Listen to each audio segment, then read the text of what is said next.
देखो, ये जो एग्ज़ाम है ये है सीईटी, बोले तो कॉमन एंट्रेंस टेस्ट, और ये कंडक्ट करवाता है एसवी नरतार जो कि उड़ीसा में है, या तो पेड जो मेरा कॉलेज है जो दिल्ली में सिचुएटेड है, अदरवाइज़ कोलकाता का एनआईएलडी कॉलेज। ठीक है, तो ये 3 इंस्टीट्यूट मेनली इस एग्ज़ाम को कंडक्ट कराते हैं, और लास्ट ईयर ये कंडक्ट हुआ था एसवी नरतार द्वारा उड़ीसा के।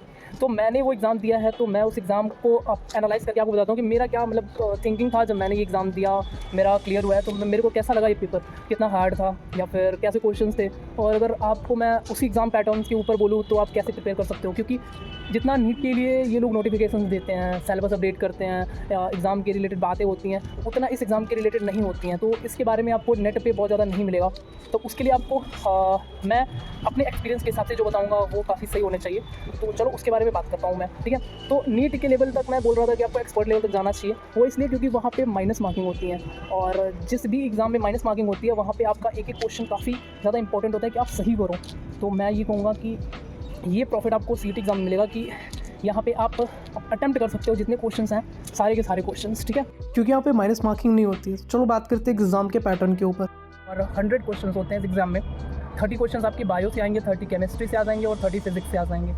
10 नंबर जो होगा उसमें आपकी इंग्लिश, जनरल नॉलेज और करंट अफेयर्स बेस्ड होंगे। मतलब ये 10 नंबर तीनों कवर अप कर लेते हैं, और इतना डरने की ज़रूरत बिल्कुल नहीं है, क्योंकि मैं भी डरा था, लेकिन जब पेपर हाथ में आया तो उतना भी टफ नहीं लगा।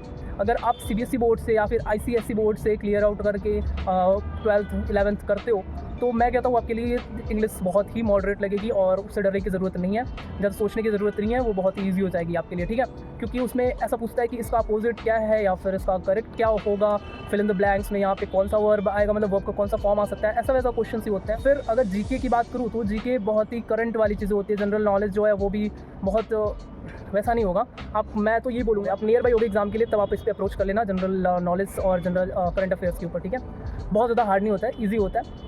बेसिकली एक यूज़ कर लेना कि ये तीनों एग्ज़ाम्स जो है कंडक्टेड होते हैं, दिल्ली के कॉलेज कंडक्ट कराता है, कोलकाता का कंडक्ट कराता है और उड़ीसा का। तो जो कराएगा थोड़ा सा उस स्टेट के रिलेटेड कुछ चीज़ें जानकारी ले लेना, या तो मैं कहूँगा इन तीनों स्टेट के रिलेटेड आप थोड़ी थोड़ी इन्फॉर्मेशन गैदर कर लेना। लास्ट ईयर जो मैंने एग्ज़ाम दिया उससे मेरे को क्वेश्चन याद आता है कि उसमें क्वेश्चन था कि इन्वायरमेंट को प्रोटेक्टेड करने के लिए था कि मतलब आपको पेड़ लगाने चाहिए, तो पीएम का क्या स्लोगन था, उस पर एक क्वेश्चन था। तो उस टाइम तो क्वेश्चंस ऐसे थे कि थोड़ा सा अगर आप दिमाग लगा दो ना, बिना पढ़े, मैंने भी नहीं पढ़ा था, थोड़ा सा इमोशनली घुस जाओगे ना, तभी आपके आंसर्स हो जाएंगे। आप क्या गलत है वो तो आप पॉइंट आउट कर ही लोगे। तो मेरा अप्रोच क्या था इस क्वेश्चन में कि पीएम ने दिया है और ऐसा स्लोगन दिया है, तो आपको पता है कि हमारे जो पीएम है ना, वो जो भी कभी स्लोगन देते हैं तो बहुत ज़्यादा इमोशनली अटैच होकर देते हैं कि यार एक इमोशन के साथ अगर पब्लिक को मिले तो पब्लिक थोड़ा सा कनेक्ट कर पाएगी उस चीज़ से। तो उसमें एक ऑप्शन था एक पेड़ मांगे ना, तो मैंने इतना कनेक्ट कर लिया कि हाँ यार कुछ तो इमोशनल होना चाहिए, और इमोशनल में यही एक ऑप्शन था उसमें कि एक पेड़ मांगे ना। और ये थोड़ा सा रिजनेबल भी लग रहा था कि हाँ अगर हम भी ऐसा कोई स्लोगन देते तो ऐसा देंगे कि पीपल उससे थोड़ा कनेक्ट हो जाए इमोशनली और उसको ऊपर अप्रोच करें। तो ऐसे वो ऑप्शन था और मैंने उसको सेलेक्ट किया था। तो अभी ऐसे अप्रोच कर लेना, उस टाइम इतना भी हार्ड नहीं होता।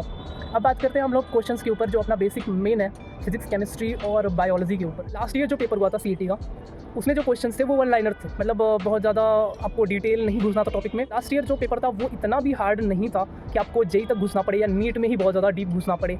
पहला बात तो असर्शन रीजन टाइप क्वेश्चंस नहीं मिले थे मुझे, तो उस हिसाब से आप समझ जाओ कि इतना हार्ड नहीं था, वन लाइनर्स थे।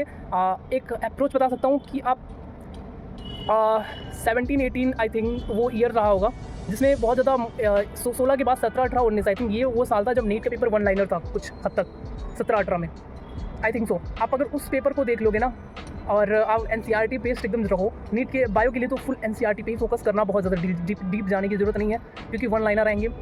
रिलीज ऑफ स्पर्म को क्या बोलोगे, स्पर्मेशन को होगे, स्पर्मेटोजेनेसिस को होगे, या फिर क्या होगा।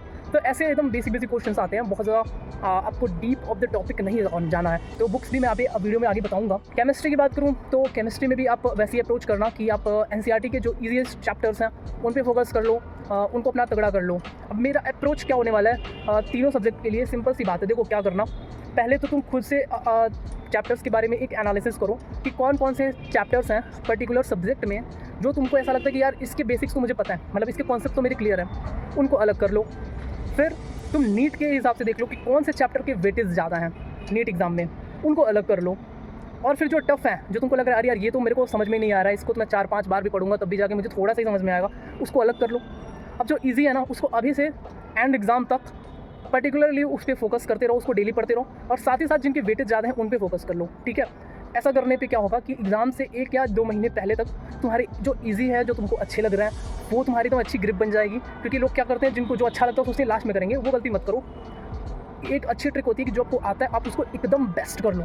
तो आप वो वाला फॉलो करो कि आपको जो आता है आप उस पर तो रेगुलर रहो, मतलब रेगुलर ही रहो। अगर आपने एक दिन में इतना चैप्टर कंप्लीट कर लिया तो ऐसा नहीं कि अगले दिन आप उसका रिवाइज ना करो, आप उसको रिवाइज ज़रूर करो। 1 घंटे निकाल लो दिन में, आप उसको जरूर रिवाइज करो। मतलब आपको जो लगता है ईजी है, मतलब उस ईजी है तो उसको और ईजी कर दो, मेरा ये मानना है। और जो वेटेज ज़्यादा है, मतलब अप्रोच उस पर ज़्यादा होना चाहिए कि हाँ यार ये क्वेश्चंस इस टॉपिक से आते हैं, तो उसको ऊपर से आप कर लो। फिजिक्स में आप कॉन्सेप्ट बिल्डअप कर लो, आप 1 लाइनर क्वेश्चन न्यूमेरिकल्स देख लो, और केमिस्ट्री में भी वही करो, आप कॉन्सेप्ट बिल्डअप कर लो और 1 लाइनर्स देख लो, जो मतलब फटाक से फॉर्मूले में आ जाए, और फार्मूला बेस्ड क्वेश्चंस कर लो।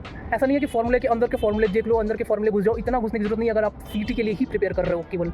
तो मेरा मानना है कि आप ऊपर से कर लो, आप फार्मूले बेस्ड, आपको पता है कि इस चैप्टर में ये वेटेज ज़्यादा है तो इसके जो मेजर फार्मूले हैं उसके बेस्ड क्वेश्चंस कर लो, ठीक है। इससे क्या होगा कि आपका जो एग्जाम से 1 महीने पहले तक आपका ईजी टॉपिक काफ़ी तैयार हो जाएगा, जो आपको आता है उसमें आप एकदम बेस्ट हो जाओगे, और जो आप वेटेज ज़्यादा है आप उनमें भी अच्छे हो जाओगे। आप बचेंगे वो टॉपिक्स जो आपको नहीं समझ में आते हैं, हार्ड है, तो आप आखिरी 1 महीने में आप उसके कॉन्सेप्ट क्लियर कर लो, और ऊपर से जितना कर सकते हो कर लो। क्योंकि इससे क्या होगा, आपके अंदर कॉन्फिडेंस होगा कि आपका हार्ड भी आपने टच कर लिया है, आपके बेस्ट को आपने और बेस्ट कर लिया है, और जिनके वेटेज ज़्यादा है उनको तो आप पढ़ ही रहते हैं। तो इससे क्या होगा, एक कॉन्फिडेंट रहेगा एग्जाम से पहले, और आपका एक यकीन होगा अपने ऊपर, एक भरोसा होना चाहिए अपने ऊपर। अगर वो रहा ना एग्जाम से पहले, तो कैसा भी क्वेश्चन आएगा आप अप्रोच कर ले जाओगी, ठीक है। तो ये स्ट्रेटजी फॉलो करो, और बुक्स आप प्रेफर करना चाहिए।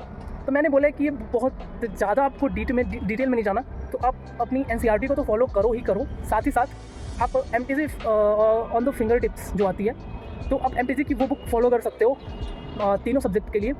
क्योंकि मैंने बोला ना कि ये 1 लाइनर्स है, तो उसमें काफ़ी अच्छे क्वेश्चन थे 1 लाइनर्स के, तो आप वो बुक फॉलो कर लो, आपका पक्का है कि वो एग्ज़ाम क्लियर हो जाएगा। सीटी तो बहुत ही आराम से क्लियर हो जाएगी, क्योंकि उसमें 100 क्वेश्चन होते हैं, 2 घंटे का टाइम होता है, और मॉडरेट क्वेश्चन होते हैं। तो अगर पहले से ही बहुत अच्छे से प्रिपेयर करके रखोगे, जैसे जैसे मैंने प्रिपेयर की स्ट्रेटजी बोली, 1 by 1 बेस्ट करो अपना ईजी टॉपिक, देन अपना high weightage topic, and then आप अपने हार्ड क्वेश्चंस को, हार्ड चैप्टर्स को लास्ट के लिए बचा लो 1 महीने तक, ठीक है। उसमें आपने उसको प्रिपेयर कर लेना है। तो ये फॉलो कर लो स्ट्रेटजी। बाकी जो स्ट्रेटजीज होंगी आपको टेलीग्राम पे मिल जाएगी, आप वो चैनल जाके ज्वाइन कर लो, और बेस्ट ऑफ लक यार, आप अच्छा करोगे। अगर आपके अंदर कोई और डाउट है, जो मेरा पॉइंट मिस हो गया, आप उसको कमेंट में कर देना, एक अगली वीडियो उस पर भी डाल दूंगा मैं, ठीक है। और अगर सारे डाउट आपके क्लियर हो चुके हैं, आप मोटिवेटेड हो, तो प्लीज़ चैनल को सब्सक्राइब कर देना, वीडियो को लाइक कर देना, और कमेंट, एक प्यारा सा कमेंट कर देना, ठीक है। चलो मिलते हैं नेक्स्ट वीडियो में, मुझे भी एक्सरसाइज करनी है, बाय।